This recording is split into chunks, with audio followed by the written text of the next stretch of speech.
Recording in progress, and the floor is yours, Sabrina. Great, thank you so much. Well, thanks to everyone, and welcome to everyone. Our fourth in this session on this media training series, which has been a cross-continental endeavor where we've had participants from different, it's been so nice to see the diversity of participants from across Africa to really engage in discussing media and how we can really talk about the topics of climate change and food security and long-term reporting. So thank you everyone and welcome to the fourth in our series. If you weren't with us for the past three sessions, please share in the chat box just who you are and where you're based. That'll be really useful. So if we haven't met you in the previous three sessions, just to tell us in the chat box who you are and where you're from, that'll be really nice to see. And welcome to all again. I will also, because we just want to see how the week is going. We know we met earlier on Monday, and I know we've had those following the COP, there's some different things, there's different shifts of energy and mood. But yeah, Pierre, can we run the poll, see how everybody's week is going? We're Wednesday, halfway through the week, halfway in a bit through the week actually. How's everyone feeling? How's everyone's energy?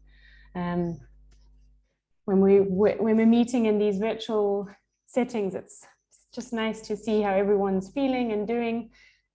We wish we could all kind of be together. So let's see a couple more votes to see how everyone has been. Either are we feeling that the week is going great, productive, etc. And welcome to those joining. So thanks. We're seeing people come into the room now. Maybe one more vote, Pierre, and then we can share the poll. Yeah, we're getting. And Mr. P says all things are excelling well. So Mr. P, Patrick, we're very envious. We count that as our extra vote, and with that I'm going to close the poll. Great. And sharing the results with everybody. Great. Well, that's very promising. 50% of us have had a very productive week. Lots eagerly awaiting today's session. And someone has said, oh, are you sure it's not Friday? So we need some espresso or some coffee for one of our colleagues to make sure that we keep the energy up. But no, unfortunately, it's not Friday. It's Wednesday, just a couple more days to go. I think in terms of the team, you've been with us for the last three sessions, so you know Constance and I really well. We've met some of our oversight team in terms of Dr. Baitsi Polisi and Dr. Philip Thornton, who've been helping provide oversight on the series. We've got Bridget online. Thank you so much, Bridget, for joining. Obviously, Pierre, Serge, David, and assistance from other colleagues like Foti and Lily and Deborah, who you haven't had the chance to meet.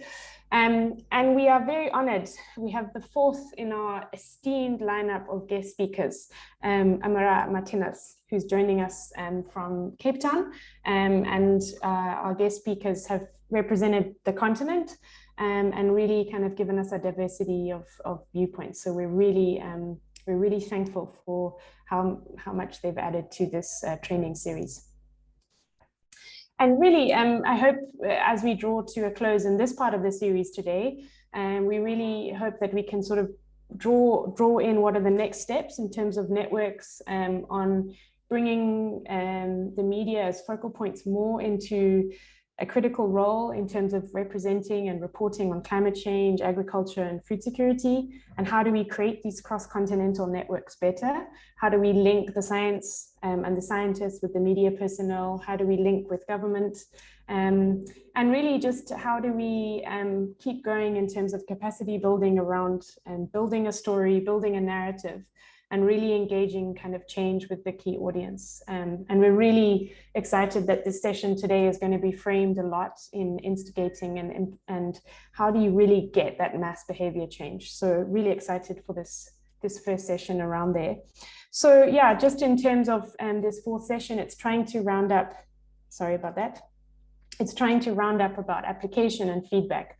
So we're going to hear about some examples of how behavioral insights have been used from a government perspective and how powerful the media can be in addressing kind of mass behavior change. And you'll hear some really nice behavioral insights terminology, such as the use of a nudge, etc. And we really are hearing from a continental expert on this. And then we will be discussing and unpacking an emerging climate issue right now in terms of the drought in northern Kenya, and showing the way different media houses are representing that, and running through a checklist in terms of some of the key aspects when you do report around an issue, how you could maybe bring in a wider narrative.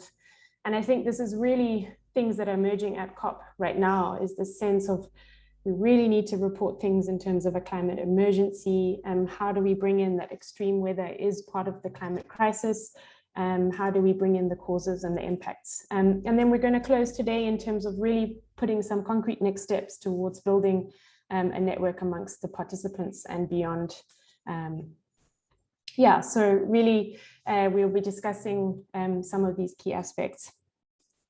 And I think the flow today, yeah, I think we're just gonna hear from our esteemed guest speaker. We're then going to talk through the checklist and then talk about the networking after we've heard a bit about scenarios for future planning. So it's given me great pleasure to introduce our guest speaker. You'll see her on the video here. Amara Martinez is the Director of Policy, Research and Analysis at the Western Cape Department of the Premier in the city of Cape Town. So she's based within the Western Cape government in South Africa. Her focus is on innovation, research, policy development, and strategic implementation. And really, she's led behavioral insights programs across the policy and strategy units. And I'd like to say, really been a pioneer on the role of behavioral insights in government across the continent. And we were lucky to meet back in 2018, actually, in a major Africa-led conference on behavioral insights. So Amara is really leading this work within Africa, and we're very grateful that she's now going to kind of present some of the work that's underway and give some examples from what's happened in Cape Town and how these tools have been used. So I will stop my share and hand over, Amara. The floor is yours. Thanks so much, Sabrina, for that wonderful introduction. I actually feel quite honored to be here and to sort of speak to people that I don't normally get an opportunity to speak to.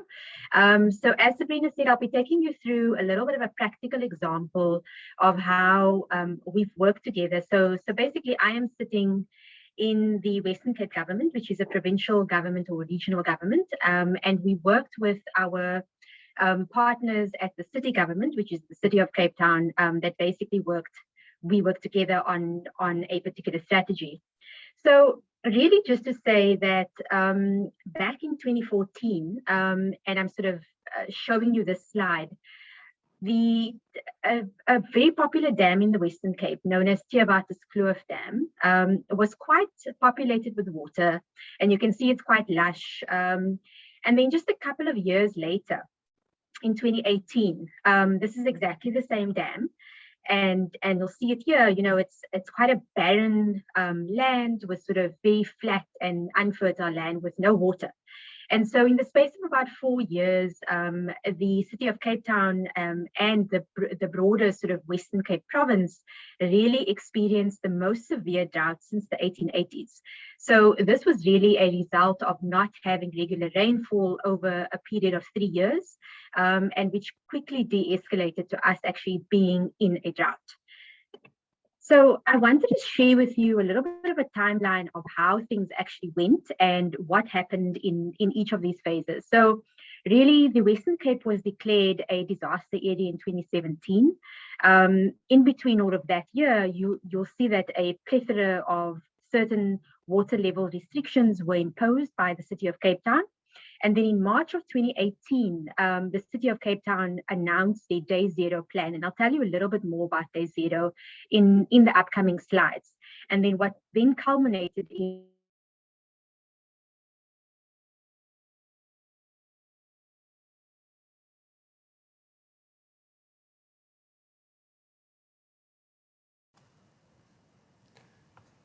Hello, Sabrina. Hi. Amara, okay. I was just wondering if it was me losing the connection or No. we lost our speaker. Let me check. Yeah, I can also hear her as well. Yeah, let's check. See if she can reconnect quickly. Just as she was getting started, huh? Well, I don't know. I mean, so in South Africa at the moment, we're having these rolling national power cuts for 2 hours at a time. And so often the power goes off and then you have to reconnect. So I don't know if her power might have just gone off, but let's see. I'm sure she'll be able to reconnect quickly. If not, we can adapt. Yeah, maybe we'll wait for a few more seconds to see if she comes back. Otherwise, I suggest we might go on with the program and then we bring her back. To her. Yeah, we go back to her as soon as. Okay, she's left the room. Okay, yeah, I see she's not in the room. Hopefully she can. Yeah, must be connection issues, huh? Sure. Oh no, so I can say hi to a couple more people we've seen join. Mawe, hi again. Yeah, we have 28 people in the room now, which is doing nice. Great. Hello, Sabrina. Hi, nice to see you again. Same here. Happy Dorcas, hi, welcome everyone. Okay, so let's just give Amara hi Dorcas. Let's give her maybe just 30 more seconds, and if not, Constance can jump in and then we can adapt if need be. Sorry about the connection, everyone. I think we're all dealing sometimes with this happening during presentations. This does happen, and hopefully she'll be able to get back on, because I was getting very excited when she first started, even with the timeline and those first photos. That was really amazing what happened in South Africa. Yeah, maybe we could actually ask a question. I mean, obviously, Amara has been discussing about behavioral insights. Does anyone have a sort of decision science or behavioral insights background, or they've done anything with that? It would be great in the chat to give us that. Amara's back. I think, yeah, we've got her back.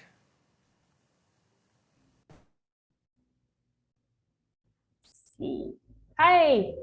I'm back. Sorry, I think load shedding that's happening. And no, I did explain.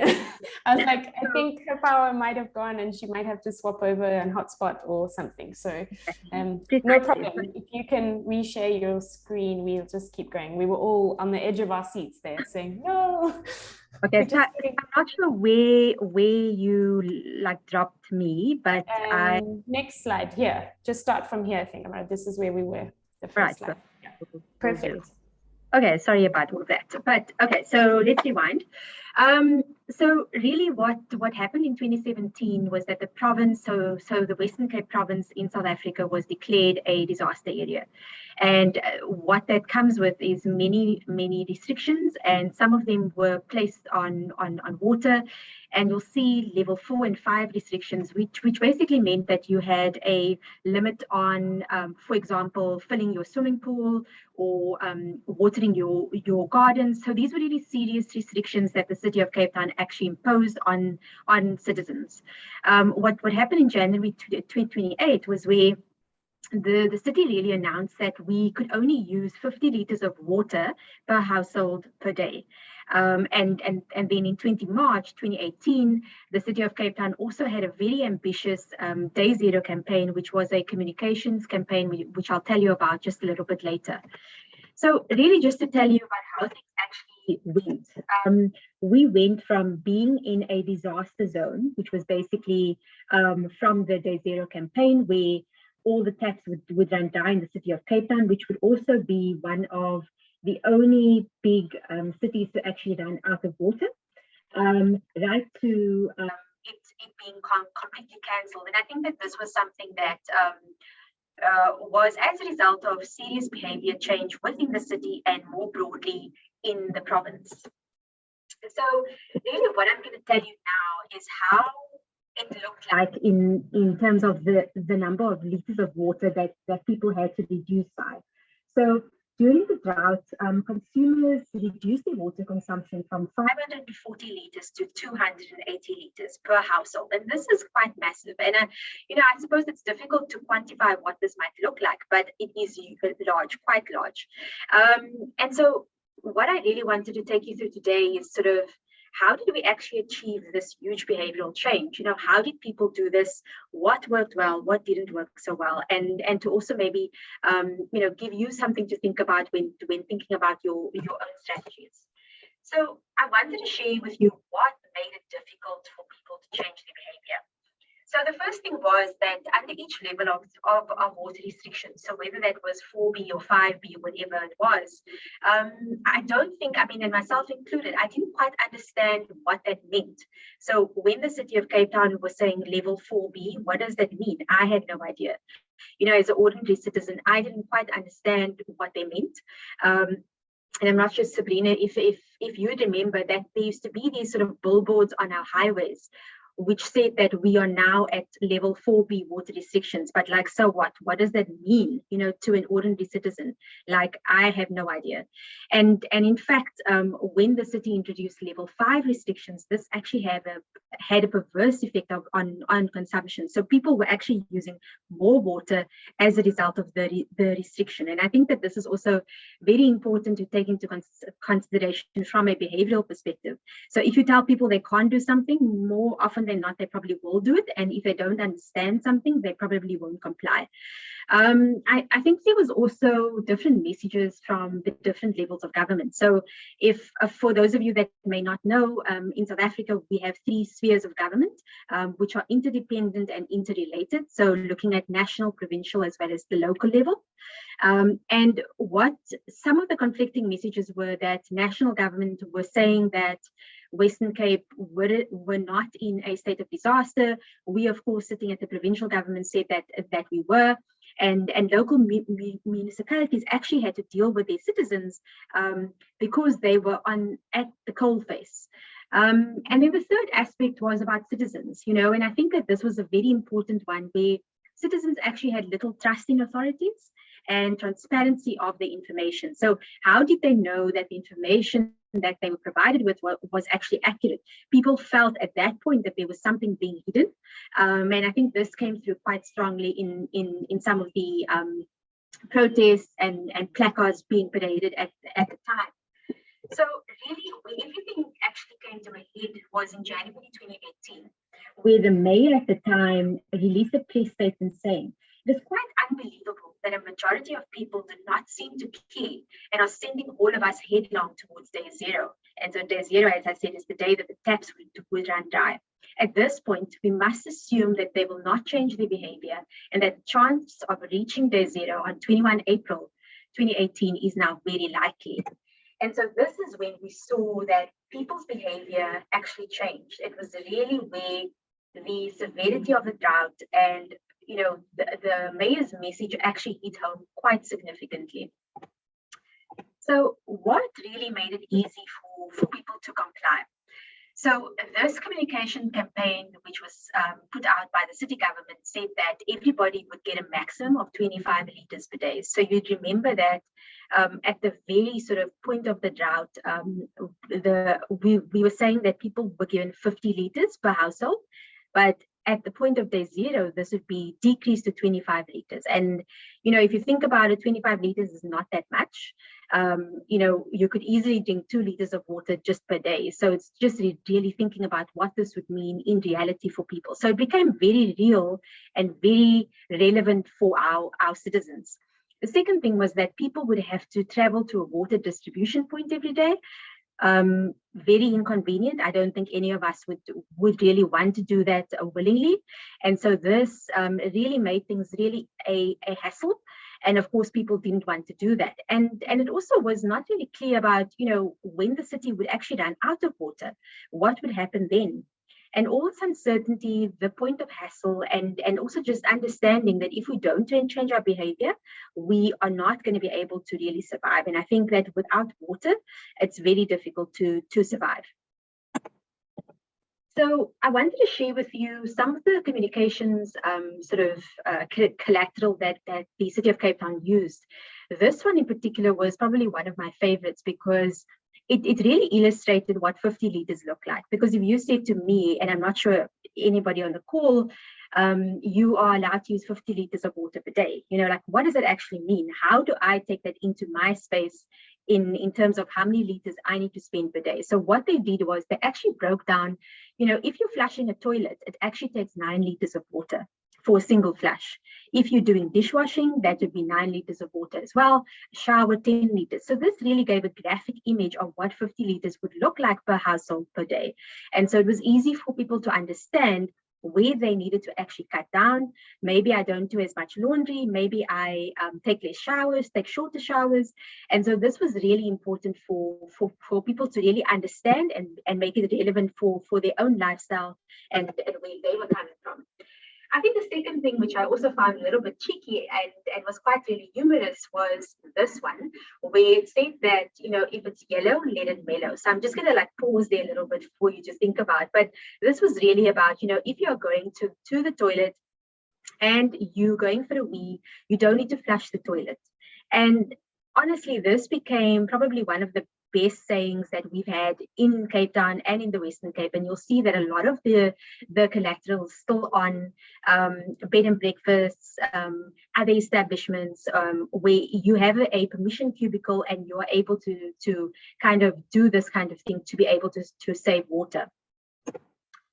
The third element was an online water map. So I'm not sure you can see this so clearly, but really what this is a grid of houses and a neighborhood where the green spots are really where people's consumption was higher than their neighbors. And I think what the point of this was that you were able to see your neighbors' consumption in comparison to your own.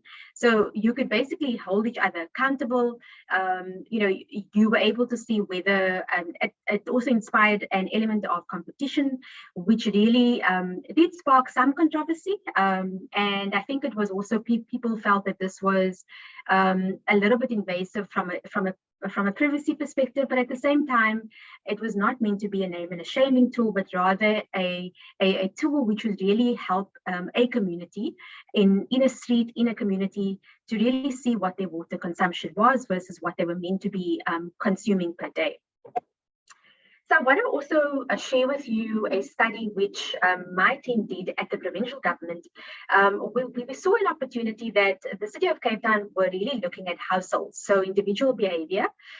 What we wanted to do is to see how we could change behavior at schools. So for context, our schools normally range between 800 to 1,000 learners per school. So if you could change behavior at even one school, you'd actually be able to make a massive saving with regard to water.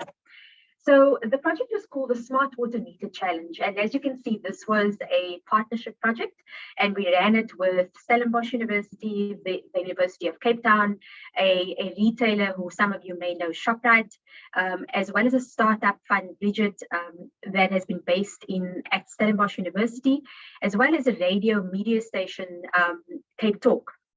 And essentially what the project comprised of was technology maintenance and behavior change, working in tandem to be able to really promote water conservation at schools. So what the project looked like is that we developed a smart water meter project, and we developed a smart meter and we paired it onto an existing meter to really see whether we could track leaks, track the flow rate, if there were any basic maintenance repairs that needed to be done, so like a leaky tap or toilet or whatever it is, we were able to repair it and actually have a saving of 28% within 5 days.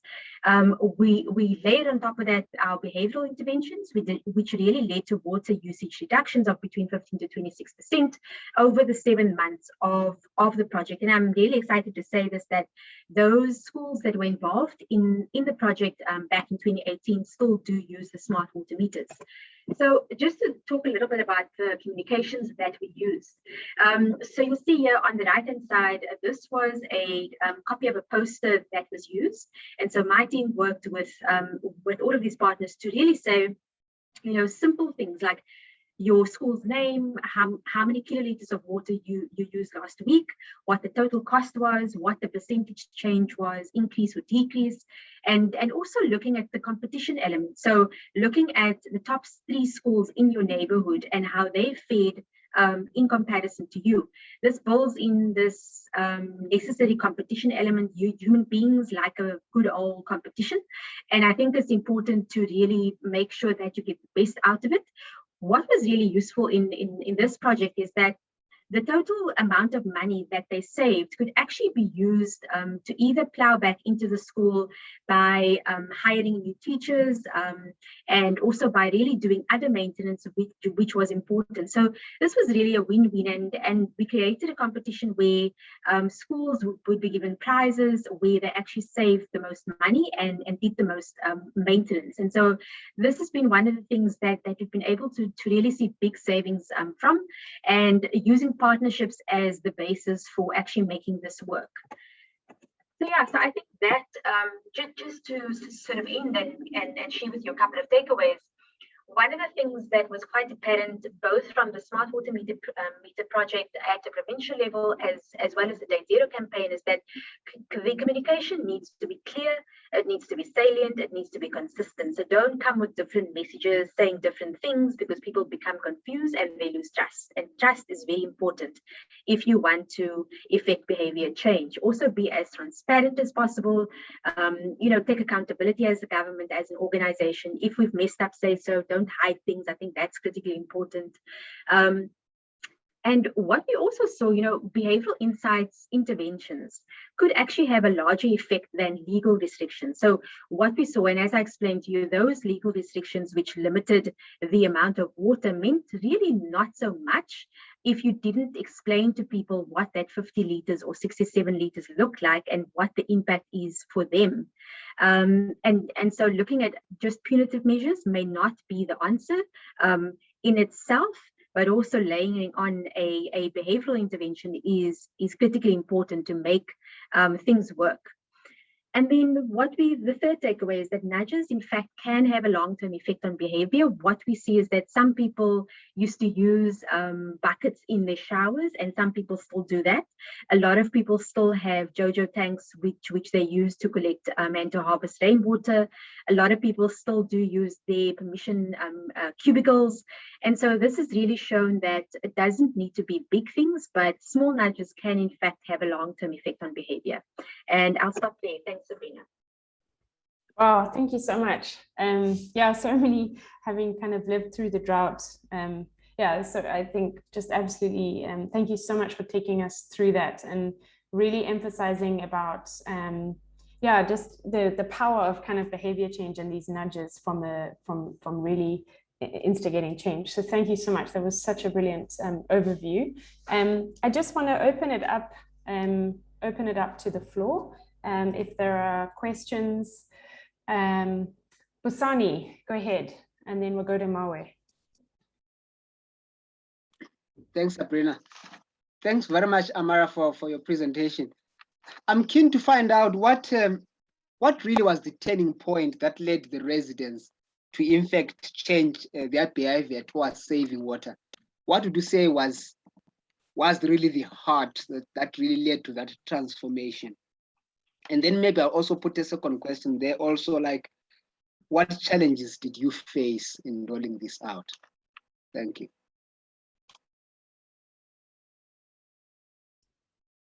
Okay, Amara, do you want to take that? And then we'll go to the next question. Sure. Thanks for the question, Busani. I think, what led to the transformation, I think it was the idea that we could actually not have water in our taps. And so I think anybody in their right mind would not want that to happen. I think it was critically important to emphasize that if you don't do this, the fact and the reality of not having water in your taps is actually going to happen. And so I think it was sometimes you say something to someone, it doesn't quite land, they don't think it's affecting them. But as soon as you make it relevant to them, as soon as you say, you know what, if you're not going to do this, this is going to happen. That is when we actually saw that turning point, and that was in 2018. It was right at the end, so it took a while for people to actually get to grips with the fact that, we're actually running out of water. If you continue along this path, there is a real possibility that we won't have water. And I think that it was this realization by people about, I have to now go and stand in a queue to collect water for not just the small population of South Africa, and many people do that already, but for everybody. So whether you're rich, whether you're poor, you're going to have to go to a collection point to get your water. And I mean, I don't think anybody really wants to do that. So I think it was really important for the City of Cape Town to really emphasize that and to make sure that that message came across. The other part about challenges, I think that was part of the challenge. It was about,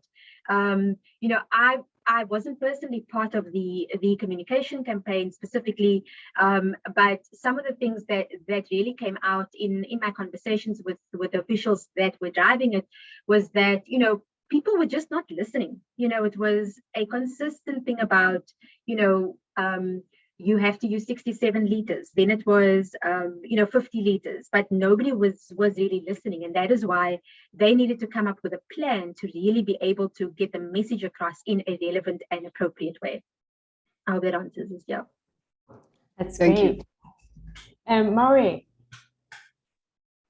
Yes, thank you, Sabrina. And that was a very powerful presentation for me.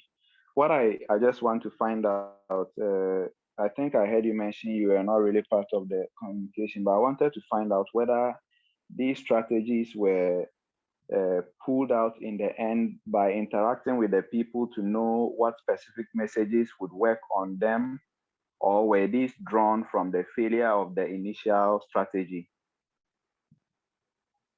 Thank you. Thanks, Mawe. That's actually a very excellent question. I must be honest, for me, this is just my opinion. I think that the City of Cape Town, I think, was probably forced into a corner. I mean, I can't say this definitively, but I can say that, if people are not listening, we as government sometimes, and I can think about other topics, you can tell people something, you can say it in one way, you can say it in a different way. If people are not listening, it's very difficult to actually expect them to change their behavior. And so I think that they tried to get some behavioral experts on board.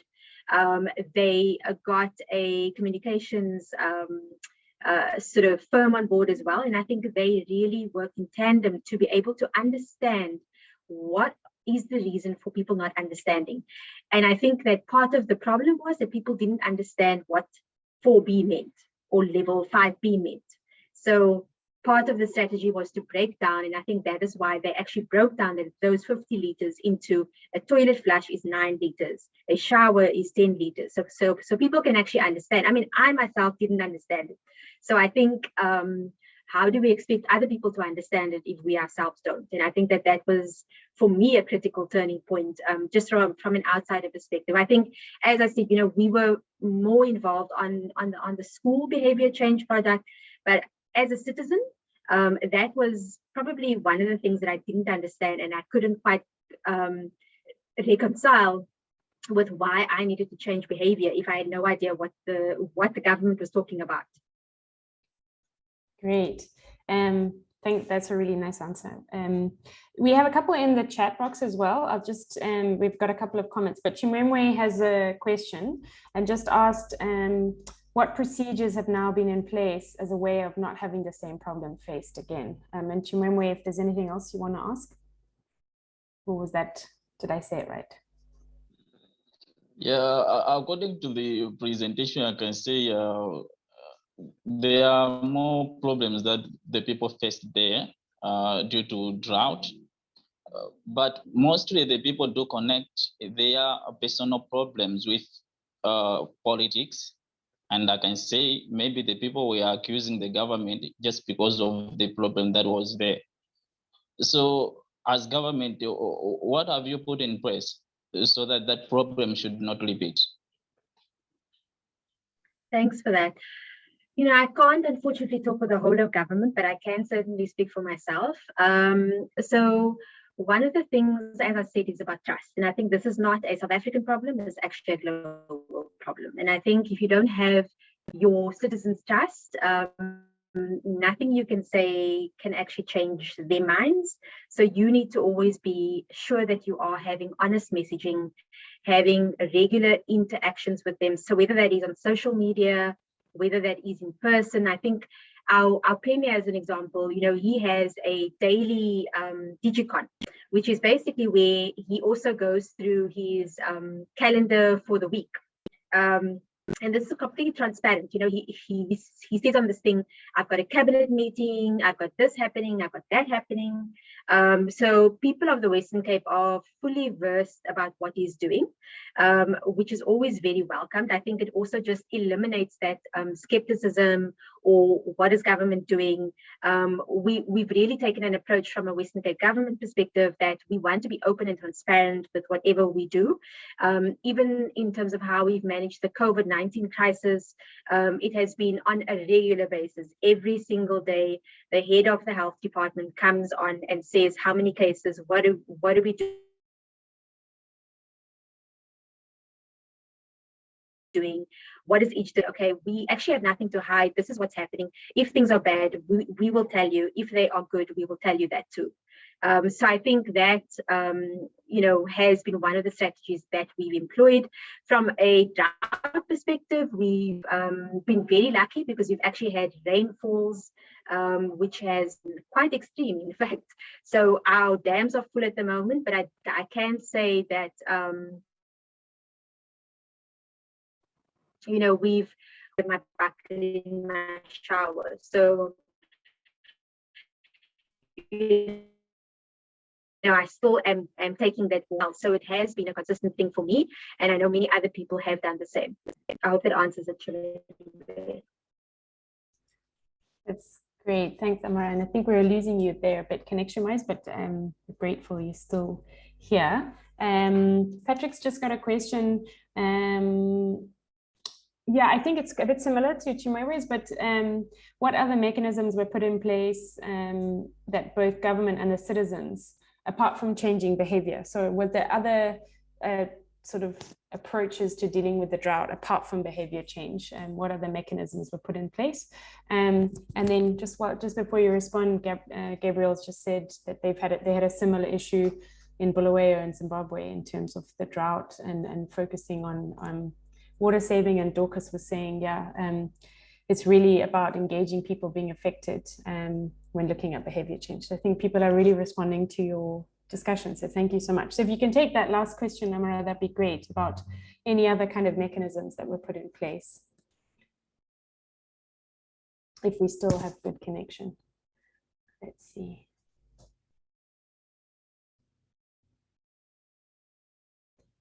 Oh, sure. Yeah, no problem. Amara is going to type, and the connection is very poor. As mentioned, we're all sort of hotspotting here in South Africa, so the connection goes up and down. And that's great. I mean, well, just wanted to thank you so much for the expertise and the conversation, and just kind of giving us this overview and such a unique insight into addressing these issues. So thank you so much. Yeah, and please feel if you're able to respond to a couple of those in the chat box. And thank you so much again for your time. Sure, no problem, Sabrina, and thanks again for having me. No, thank you so much. Well, with that, I will now hand over to Constance. She's going to sort of run us through a small session around kind of really taking us forward in terms of looking at different future impacts and scenarios, and also about transformation. And so, Constance, over to you. Thank you. Thank you so much. And I also just want to say a big thanks for our previous speaker, who has just introduced us to what does it take for behavior change. And I could see that it really resonated with folks, and I'm so grateful for that. All right, so very quickly, I just want to to demonstrate a tool to you that you might be able to use in the future as you think about climate change in the media. And that is around scenarios. Now, scenarios is a tool. It's a method that we use inside of our foresight work. And the idea is that you are answering what if questions. So there could be multiple alternative futures that span different uncertainties that we have around how climate change is affecting us, or other elements of climate change, or social development.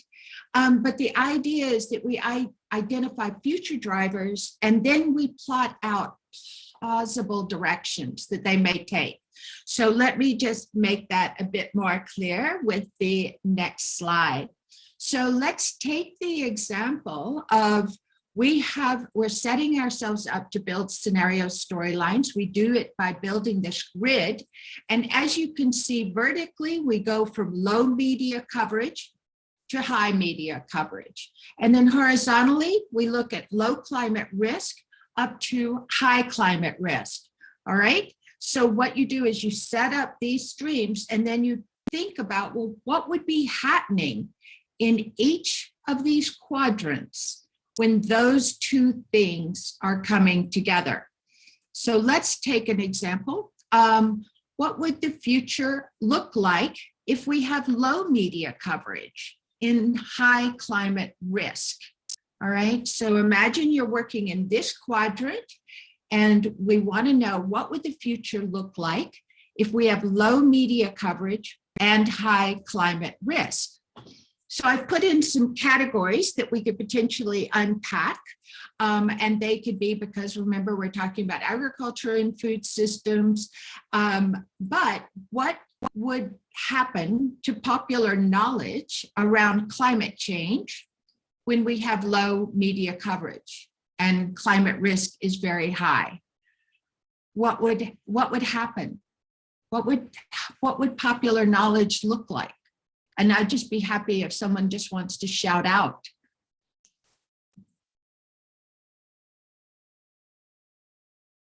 The media is not covering climate change. There's high climate risk. What's happening?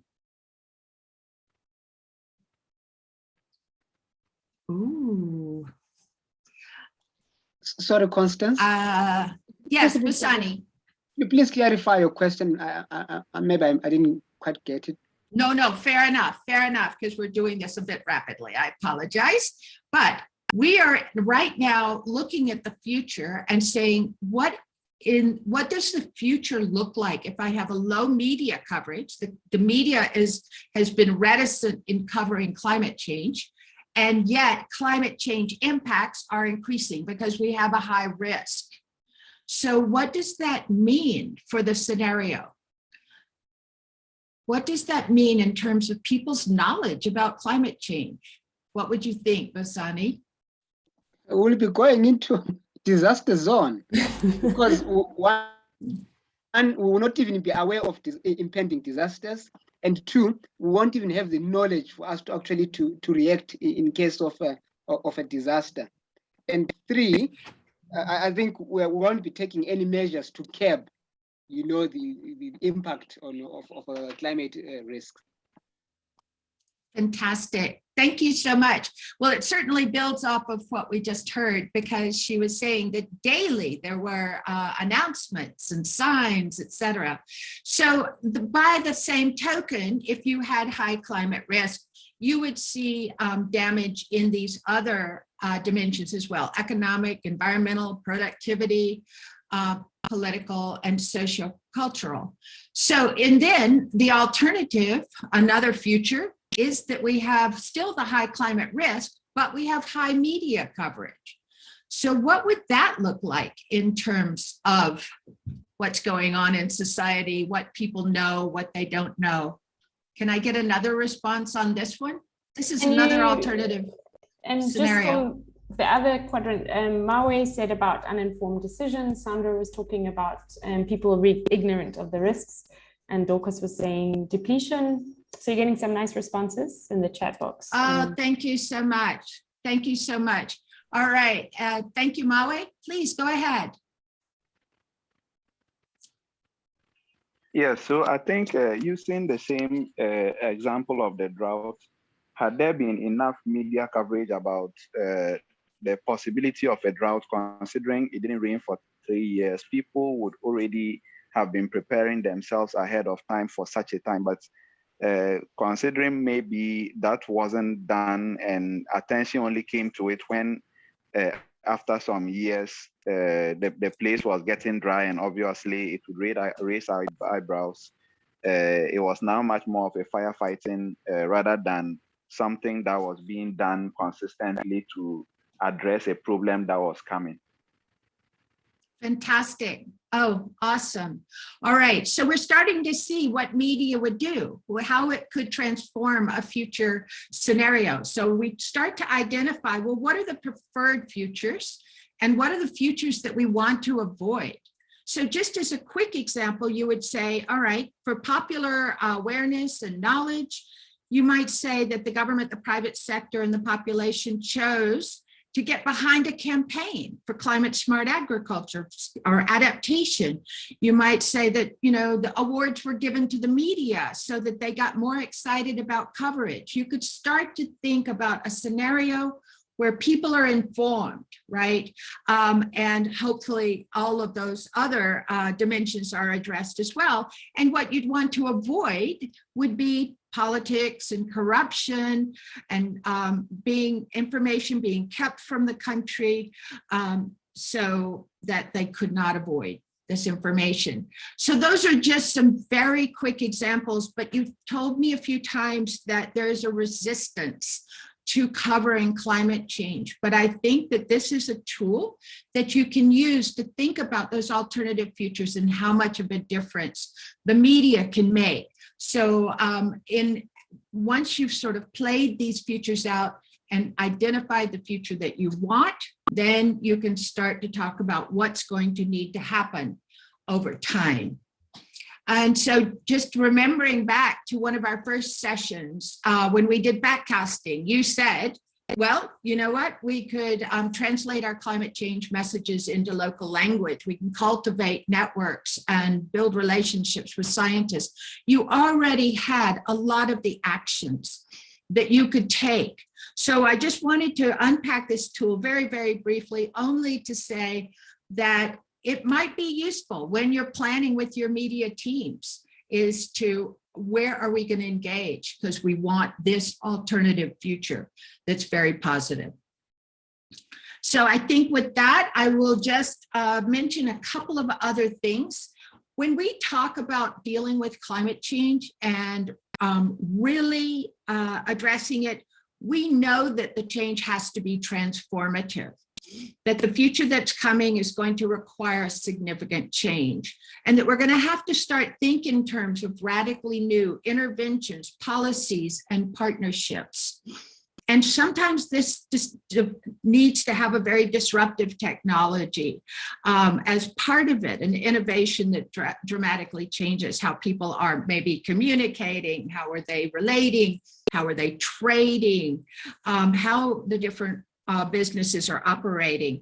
And then we want to move from an incremental change, and this is what thinking transformatively does, to result in a long-term change. And I think we've just heard a really excellent example around that. And so what are the kinds of things that are going to transform? Those are communications. This is coming from these future thinkers.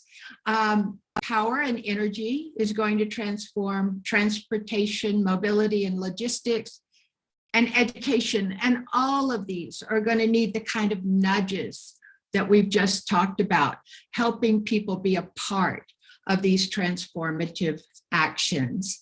And so that was just a very quick share on scenarios. And so what I would like to do is just check and see if there's any hot questions and then turn it back to Sabrina. Thank you for the answers, for looking at those alternative futures. It's really helpful. Maybe it'll help make your case. Yeah, Nita said a nice point there about high media coverage doesn't necessarily mean it's good. And I think that's really powerful in terms of quality, and I think refers back to what we were saying a bit on Monday about misinformation. So if you've got a groundswell of lots of coverage, but what's the quality? So I think that's really useful. Absolutely true. Absolutely true. Because yeah, we would unpack that narrative a little deeper to say what kind of media coverage. You're exactly right. Thanks for that. Sabrina? Yeah, are there any more questions for Constance in terms of either transformation or sort of using the idea of a scenario as both a kind of tool and also kind of a method to think about what to, it's a very useful way when you build a kind of quadrant like that to start to think of what are the stories that you want to be reporting on, what are the trends that are going to be there. So Maue said, in what case can this strategy be used? I think it's a fantastic strategy. You can use it in, for example, if you're doing some kind of strategic planning, you can even do it to brainstorm on your path, on the kinds of things you're going to want to engage in. So, I mean, it's used in many, many different fora in different types of institutions to actually unpack the scenarios. You'd spend quite a bit more time than I did on this, but I think it's extremely valuable, and it may be something that you could brainstorm with the people who are deciding what your team is going to be covering going forward. Thanks for that. And the biggest problem we have is the media houses mostly focus on what's happening today. So even running this exercise is probably quite valuable in terms of justifying how important the role of media is going to be, and then chart a path as to how you bring climate change into more of the stories. And I think that's also a bit of a lead in to what Sabrina's going to talk about. Yeah. If you can show how media is going to actually get famous for helping, then I think it's going to be very important. Yeah, exactly. I would just totally agree. And I think, Chimwemwe, just to bring on that question about the time zone, and I hope through the training, we've also brought across the criticalness of, if you become sort of these more sort of foresight media experts, is how do we start to really get to think about, like, we might be reporting something now, but where does it fit into the wider scale? Could you even bring in a sentence to your reporting to say, potentially in 10 years, we'll be seeing these as regular, it's starting to really, how do we just start to infiltrate this futureness, this 10 or 20 years ahead, where are we heading? What is the impact? So great questions. We'll keep taking questions, but I'll just continue now. Because we have a bit of and this was sort of based on some feedback in the second session.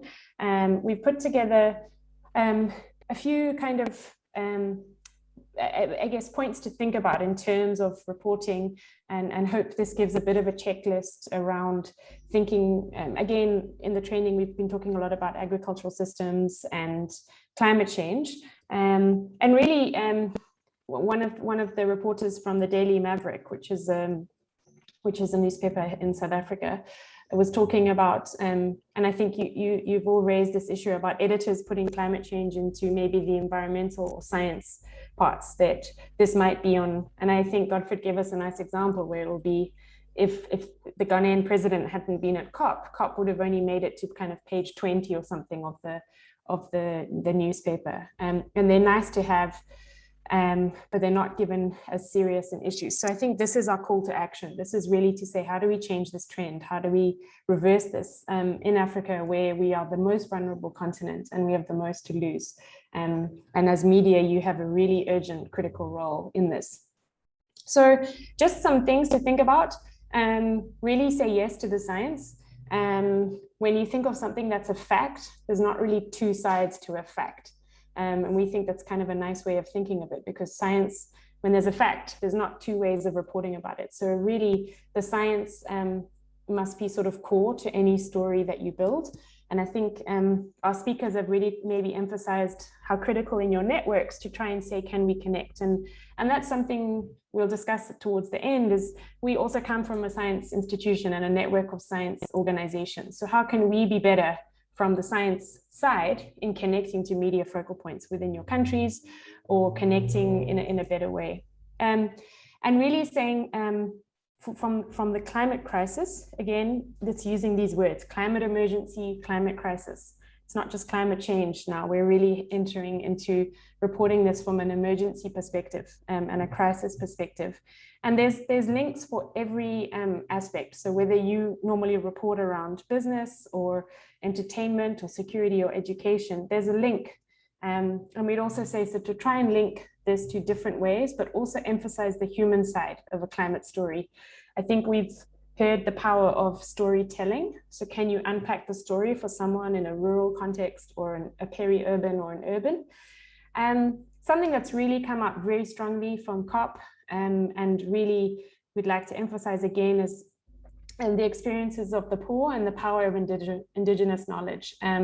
It's been really recognized at COP that indigenous people are very underrepresented, yet they, as farmers or people who are kind of sharing indigenous knowledge, they are really the lead innovators on site. They're really saying what needs to happen where, and they're like on a daily basis dealing with climate change. So these guys, in the way you report, it's not just a knowledge system to be emitted. It's like, these are the innovators. When we talk about that transformational change Constance just said, you need to be changing the narrative of how we report, you know, people who maybe are poor or vulnerable, but they also are the most transformative.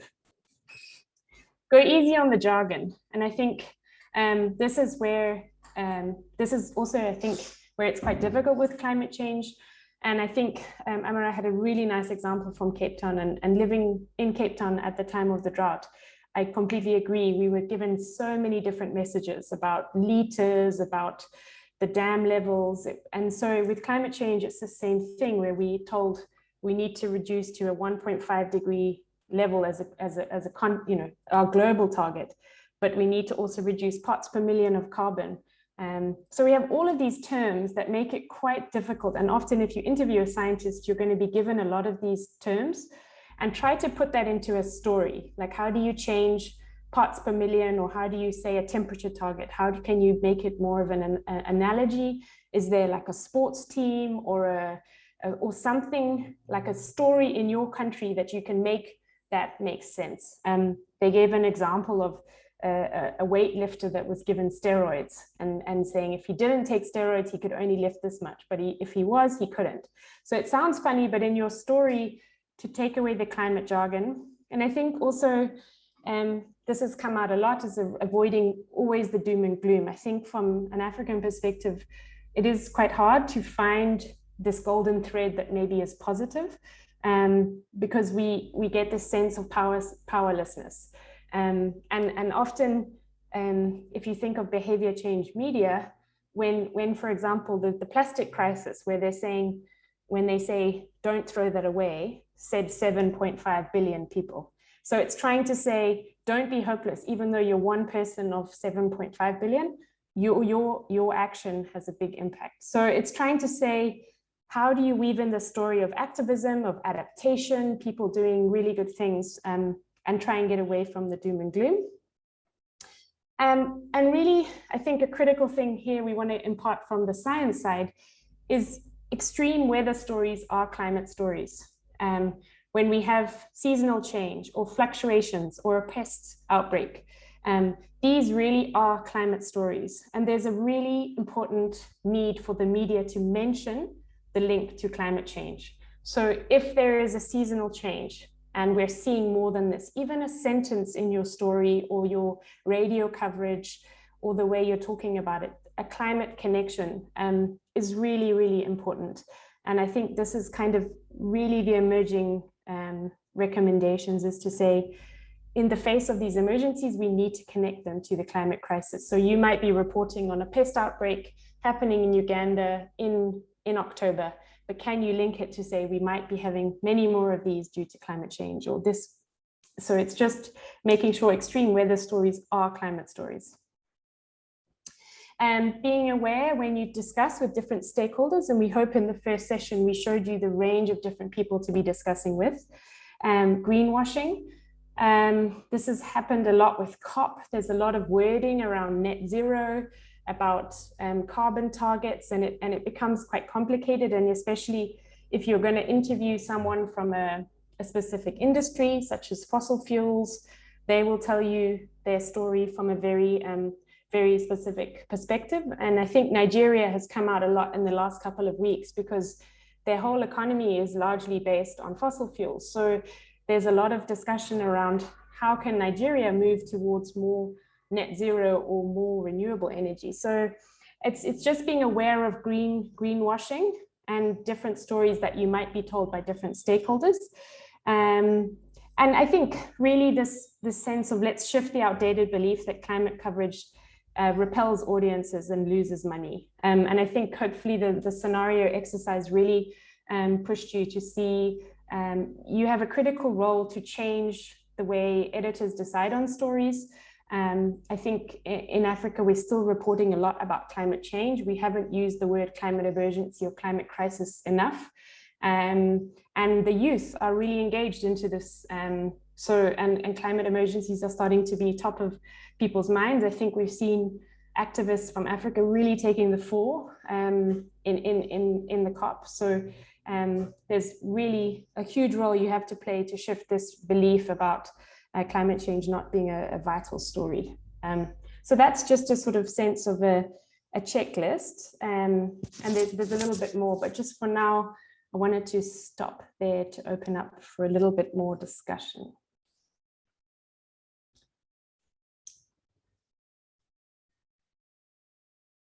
And sorry, I only just saw the comment about losing me. I hope everyone else could hear me.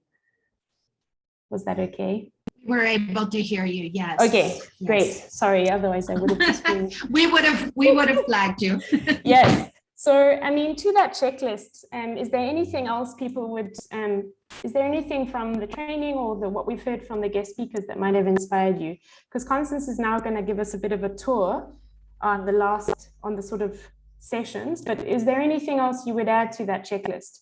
Because we'd like to sort of start putting that together. Yeah. Maybe we can put some thoughts together while we listen to the presentation. Oh, it looks like I'm trying to do. Tell me if I've got the right screen. Is that okay? It's still sharing. Okay, but are you seeing the first slide the way it should? Yeah, super. Okay, so folks, it's so hard to work virtually. We're so used to working face to face, but if we were in a room coming to sort of a bit of a close, we would have all these materials around the edges of the room and we could do a quick tour. So I am going to take 4 or 5 minutes just to run through where we've been. And I know some of you have had to miss sessions, but this is just to remind us the opportunities that we've had. Whoops. Right. Okay. There we go. So where have we been? So we started off in the first session and Sabrina unpacked just really what is climate change? What are the related stresses? What are we seeing and what are we going to continue to see? We talked about those shocks that are really strong, deviations, floods, heat waves, etc. So that was these acute events that are ongoing, and there's so many right now we could unpack. And then the fact that these are always also interrelated with other stressors, such as poverty, such as ongoing land degradation, lack of water access, and gender inequality. And we talked about the different ways of discussing the solutions. We talked about climate compatible efforts and climate smart development and climate proofing, actually starting from scratch when you're designing a project or a policy. How do you build resilience into it? And then we talked about getting climate mainstreamed, which I think is where we have been going with our discussion around appropriate media coverage.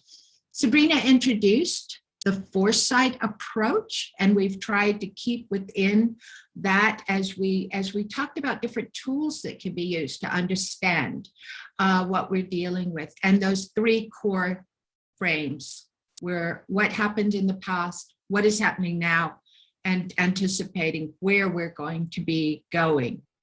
And specifically identified these 4 key questions. And then the last one, what do we need to do? So we talked about what is a food system. We identified that that has so many different factors related to it. And I unpacked it to show that there are these different sociocultural, economic, and environmental dimensions, and a lot of different elements within those, the value chain, education, advisory, among many, many others. And we talked about that when one, say, stressor hits, it affects many different parts of our food system. And so it's always valuable to understand that, to look at, well, what else is happening because of this, to make a more robust story. We did do a causal analysis, and really to say what lies beneath what we're seeing, and I think that was one of the questions that came out for our previous speaker, which was about, okay, but what caused it to begin with versus just how do we use nudge to impact the solution. We said there are many, many actors that have to be engaged. And there's just such an opportunity to get stories from different actors. We did a bit of backcasting, and that was really to understand in a creative way, in a shift of mindset way, to identify actions that were needed when we put ourselves in a future that has achieved what we want. And then we talked a bit about how media can engage in these policy processes that all of our countries have committed to. And there's such an opportunity to help people understand different ideas, different perspectives going into that, getting the data into that. The media has a great role to play in these ongoing processes. We talked about where is data trusted, where is information trusted. And then I think what was valuable was to talk about, okay, but then people also need to see their data in very different ways. And that is really an amazing role of the media, is to help people sense a story that they can really take in. And then we talked about climate change misinformation and how that can be combated through the 4 Ds: detection, deconstruction, debunking, deployment. And we used an example as well of mass plantings and how we really need to move the thinking to mass growing of diverse trees, building biodiversity, the right tree in the right place. So focusing in on also what it means for people's livelihoods. We were delighted to have our first guest speaker, which was Dave Duarte. And Dave gave us a lot of emphasis on how do you move the evidence to the narrative, to advocacy, to activism. He talked about hot button issues or hot button language, as such as the emotion that grabs your emotion, and cold button, which is the science behind it. And I thought that was really helpful for us. Our next speaker was Godfred, and Godfred was fantastic with his hints about researchers speak to researchers and government speak to government. So we need to have researchers explaining climate change. He said the rains in Ghana, people don't connect that to climate change right now. So how do we work with researchers? He focused on that. And then we were delighted to have Patricia, who really unpacked how they've been able to use edutainment in the form of these ongoing series on television and on radio to trigger specific change on farmers' behavior and on their productivity and their ability to adapt. So, and our last speaker was brilliant and talked to us a lot about how the communication needs to be to help change people's behavior. How do you nudge further change, incentivize further change? So I think with that, Sabrina, shall I just go to this next slide and then we'll open up the floor? So Sabrina and I would like to now just spend the next 10 minutes just talking to you about the networking opportunities that exist. We're going to invite our colleague Bridget to say something about this. We'd love to hear from you about, can every story have a climate angle? We want to talk about opportunities that you may have for taking these ideas forward. And I know Stanley has just mentioned, what about the resources from this? And we can talk about how we're going to be able to share those. So I think now we just drop the screen and come back as a group. Great, thanks so much, Constance. Yeah, so Bridget, I think it would be great if you could just kick us off for a couple minutes, explain what exists in terms of what CODESA potentially are doing and the media groups, etc. So Bridget, do you want to just jump in and set us off for just 1 or 2 minutes, and then we'll have a group discussion? All right, thank you so much. So CODESA right now is in the process, has got networks or groups that it works with to ensure that information is retained in those groups. But of particular interest to this meeting is one group called the Sadiq Media Engagement Group. So in this group, we have got journalists, and most of them are attending this meeting. So it is a group that started in 2019. And the first activity that we did was to have a media engagement where we sent out a promotion where media wrote stories on climate change. And from that, we got a lot of articles from them, which were published also on the website. And after we had that group, we decided that we could keep it as a community of practice where we could be learning from time to time on what is happening in the Sadiq region. And right now, that group is still in existence, and it is part of this training. And the next steps that we have after this training is that we are going to have another engagement next year. This year, we didn't have any because of COVID complications here and there. But next year, we intend to have the same media engagement to engage them more in promoting, in writing articles on climate change. But now they have a new angle of foresight. And of course, we need to keep on capacity building them, because this may not be enough. They'll need more and more of such activities to take place. And what I suggest going forward is that those people who attended this training and are not part of that media engagement may join it. We are not limiting it to SADC member states. Even anyone in the continent will join, so that we have ongoing discussions on that group. And I'm going to put my phone number in the chat so that you can send, it's a WhatsApp line. You can send your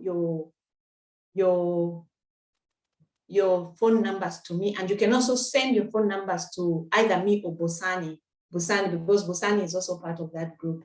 There are many more others, but I've just singled out Bosani so that we can have 2 people getting those phone numbers to be added to the group. And I think for now, maybe that is all I can say, so that we can go ahead and strengthen the networks that we already have built. And I just want to say thank you to all the participants who were invited through that media platform that we already have. And we'll keep on working together on this one. Thanks, Sabrina, and thanks, Constance and Pierre and all the other presenters. Thanks a lot. Great, thank you so much, Bridget. And as Bridget mentioned, she's going to put numbers in the chat box, etc. So I think that's a really nice overview of a community of practice that exists, and something that can be built upon. So I think that's really valuable. Yeah, I think we're just opening up the floor now to a kind of wider group discussion. I mean, we've covered different topics here. Constance did that really nice roundup of the 4 sessions. So yeah, it would be really good to know. I think we can ask one question to start with. Where are the knowledge gaps or the capacity gaps, or where is the real sort of like, where do you think the value is? Do we want to give more information about from the theme perspective, like climate change and agricultural systems, or do you want more backstopping in terms of support to write an article or to produce a radio program or to work with your editors. So I think if anyone wants to raise their hand, this is an open discussion. Imagine we're all sitting together. It'd be really useful. So Basani, kick us off. Hi, Sabrina, thanks. Maybe for me, just I think one thing that I observed is maybe the building of linkages between the media and researchers. I have seen that at times when you need to have the experts at the fingertips, it becomes a challenge, and then you have to scroll and you have to look elsewhere. But I believe that we have a lot of researchers and scientists involved in climate emergency issues that I think we can tap into. And I think your network might actually, if you could avail that, sure. And we strengthen those linkages, because I do recall that one of the presenters, I think, did make mention that we need to create strong relationships with scientists. Yes. And that way, one, we're building trust, and two, we are getting a lot of the information out. Sure, sure. For me, I think that's one thing that I think we could put as part of our priorities. How do we deepen these linkages? So that if I need to speak to a scientist, where are these scientists in where are they? Who do I speak to? So I should not just read about them outside. Yeah. Sure. So trying to create a much easier network of, this is someone who's dealing with crops, this is someone who's agriculture, this is someone on climate, like maybe a kind of database, a very easily accessible database of from the science side, who can engage. So I think that's a really nice one. Thanks, Basani. That's very useful. Mr. P, Patrick.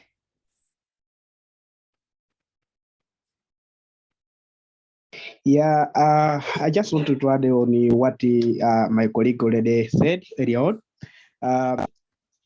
Right now, on the environmental issue, I can say that we should not have some sort of inconsistency in terms of reporting. Today saying this and another day changing the issue, because this will make much of a complication in terms of our addressing issue in the as far as the climate change it is concerned.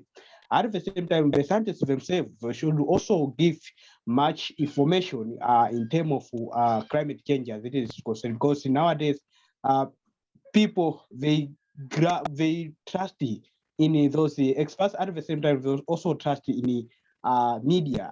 So there must not be some sort of complication in terms of reporting. At the same time, those guys, that is the experts, should not be inconsistency whenever they are chipping in information to the media. So that is what I wanted to add on. Sure, that's a really good point. Thank you so much. That's noted, yeah. Does anyone else have any kind of key gaps, thematic areas where, because we're thinking about activities for next year. So it's really useful to hear scope, how we can build on this, where, helping us to understand where would be the most value add in putting together more of this sort of training and backstopping. Does anyone else want to kind of give some ideas? What they found valuable or where the gaps are would be really valuable. Hello. Hi. Excuse me. Yes, I think just adding some more flesh to what my colleagues have said. I think in the previous discussions, we've looked at issues of misinformation in the agricultural sector. And I feel that among the scientists, we have this issue of bureaucracy. Sometimes there's an issue that is affecting farmers and would like to get some more information on the experts so that you try and clear the airwaves on whatever issue that is affecting you. But you find that this expert cannot give you the interview, cannot give you the audience until they seek authority from their boss. In the end, you find that delay in the response, in terms of the journalist getting a response from the researcher, in the end, you find that actually breeds the ground for misinformation and and fake news. So I think if we could have the researchers available when there is need to try and give out the information, I think we'll be trying to fight the issue of misinformation in the agricultural sector. And I think also just some kind of training in agriculture related issues to journalists would be good, because you find that most of the people that are involved in agricultural reporting have no agricultural background whatsoever. All they studied was just basic communication. And because they are looking for jobs, whatever communication job opportunity they come across, they jump onto it without even taking the personal interest to try and understand the nomenclature of that profession that they've gone into. So I think some kind of training and then the researchers being available to provide that research-based evidence to issues affecting farmers would be an added advantage. I think that is so important. Dorcas, thank you. And thank you. We know that you come from the ministry and we really appreciate that. I think one of the things is it's very true that there is a culture in the science where people are not as comfortable sharing how their data manifests in real life. And I think that's another place where we have to continue to make a difference. We're starting to see that in terms of co-creation of data with scientists. Sabrina's been leading a lot of that. But one of the things that I think about is that you could, maybe not to put a scientist on the spot, is you could actually say, look, the Intergovernmental Panel on Climate Change just came out with this amazing set of data. So that's stuff that they can talk about because it's out in the literature, and say, what is that going to mean for our farmers? You know, so that you could actually give them a little more ease when they're first speaking. But I think we have a culture change in science like we do with everything. We need it. Sabrina, you may want to add.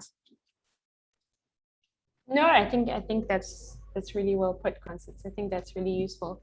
So is there any, I mean, if there's anything else, just in terms of logistics and resources, we will be emailing everybody we've been loading the slides and the event recordings, and so we'll be loading all of that and be sending you guys all an email in terms of the event page.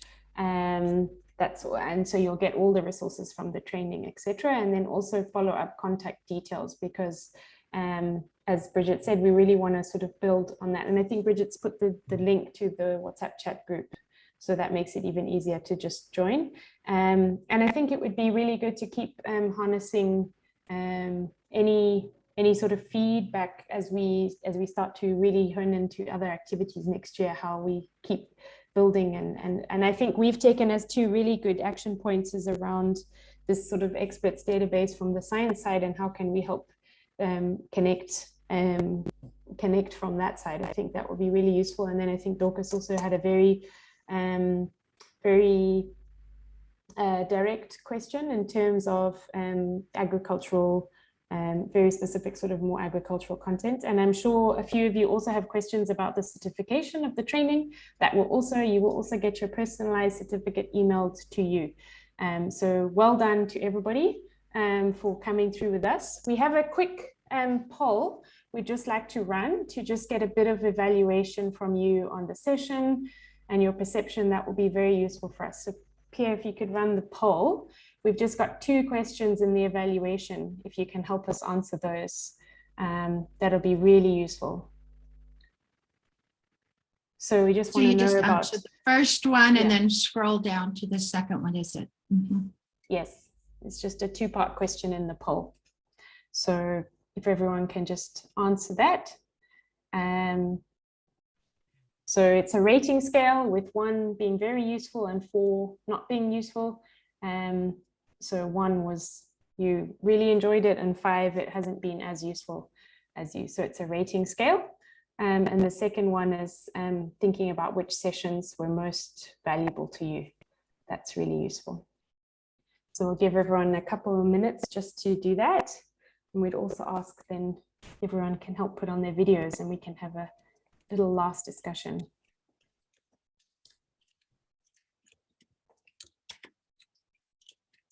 So we got 20% of people who have voted on the poll. Let's get a couple more. Please vote. Because this really helps us to see how the training has been taken and which exercises you found really useful. And folks, be sure it's completely anonymous, so you won't be held accountable for what you say. But we value your feedback, so please, yeah, if you could cast your vote into the both questions, that would be fantastic. Yeah, and I think Constance has had a really nice idea around the potential for us to try and host a science and media dialogue. And I think already here, we've got such a nice group that we could leverage off for this dialogue to really put forward some ideas and have a nice event around that. So yeah, I think that's a really nice idea, Constance, to start to really get this sort of science media connection and collaboration growing across the continent. So thank you, great idea. That would be brilliant. Just then we get to know each other and it's not just people in a database, right? So that we could actually invite some real resource people in as well. Sure. And Nita, I mean, I know you've joined us from India, so we're really glad. And do you have any feedback from maybe the Indian context or colleagues there, or how you would like to further be involved, or we could even do some exchange with kind of journalists and scientists from the Indian perspective? It would be great.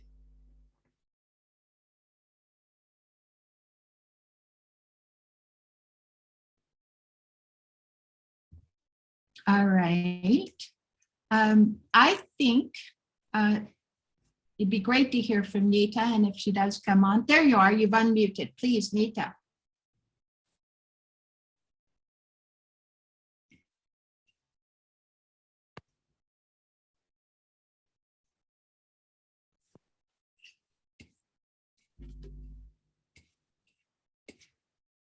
Nita?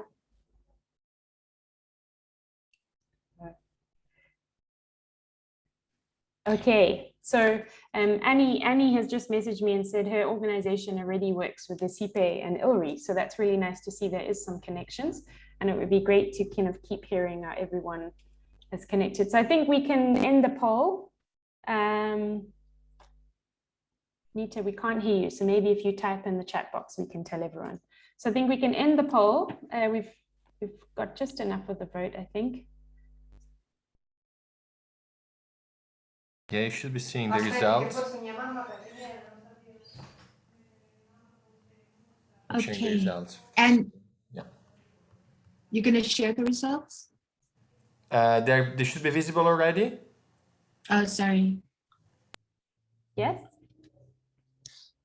So it seems most people found it very useful, which is great. Someone medium useful, they voted for, but most people find it very useful and applied to their work. So that's very nice to hear. And in terms of which sessions or part of the series was most useful, it seems that future thinking about climate impacts and solutions was really useful, and then followed by the food systems, and then trust and evidence, and lots of people saying the case studies, and a lot of people saying the guest speakers. So yeah, really, really interesting. So thank you so much for giving us that feedback, and for those in the chat box who are saying you know, things that have been most useful to them and opened their eyes. We'd love you to also all put on your cameras if you can, so we can just get to say goodbye. And yeah, just get a photo if we can. Yeah. No, it's been a great team. We've so enjoyed working with you. Yeah, it's been such a, thank you so much for everybody's energy and insight. I know as we get on through the year, we're dealing with COP at the moment. There's lots of things happening. So we really, yeah, we found it so engaging, and really loved you as a sort of audience. So thank you for making it such a nice, yeah. And hi, Sandra, nice to see you finally. Hi, Annie. Hi, Gabriel. Oh, great. And And thanks for all the good insights that were shared. We really learned from you.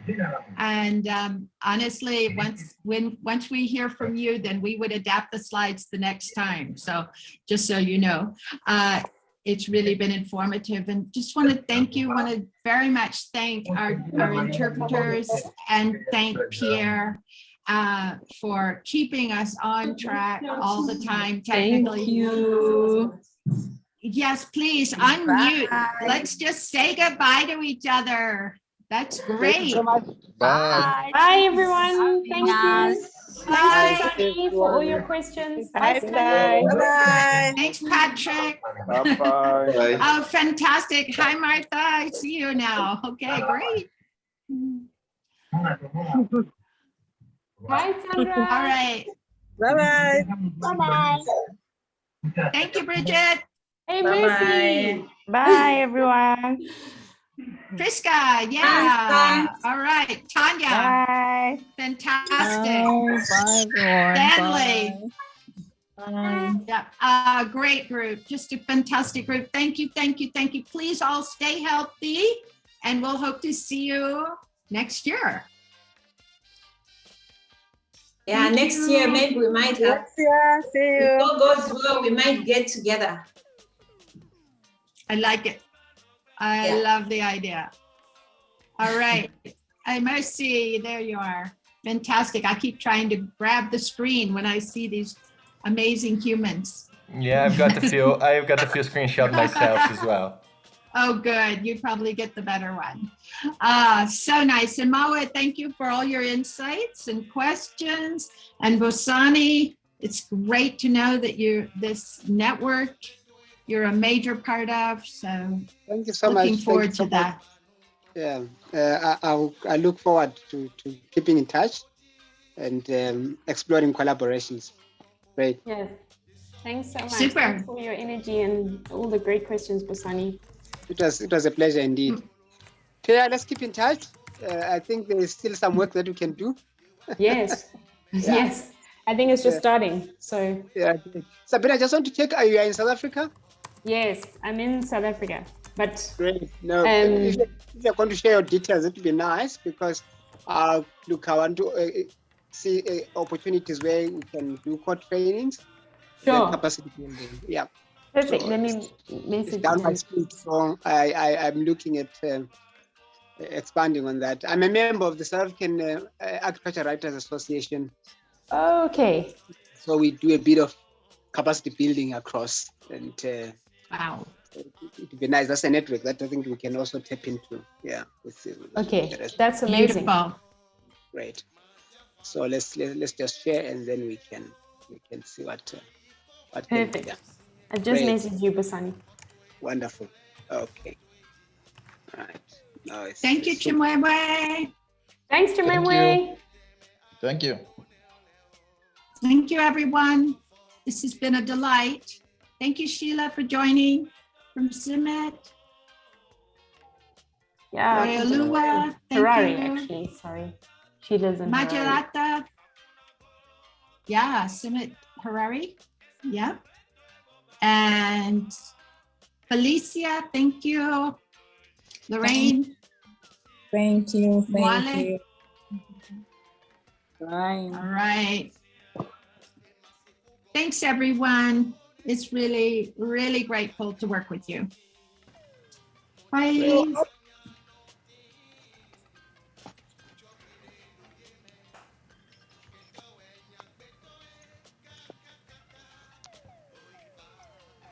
All right.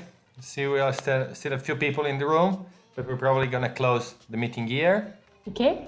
Yep. Thank you, Pierre. I'll save the chat, and yeah, we'll do some post-production to share the video, the keynote, the guest speaker video today with the presentation and everything, and make sure we Great. got everything online.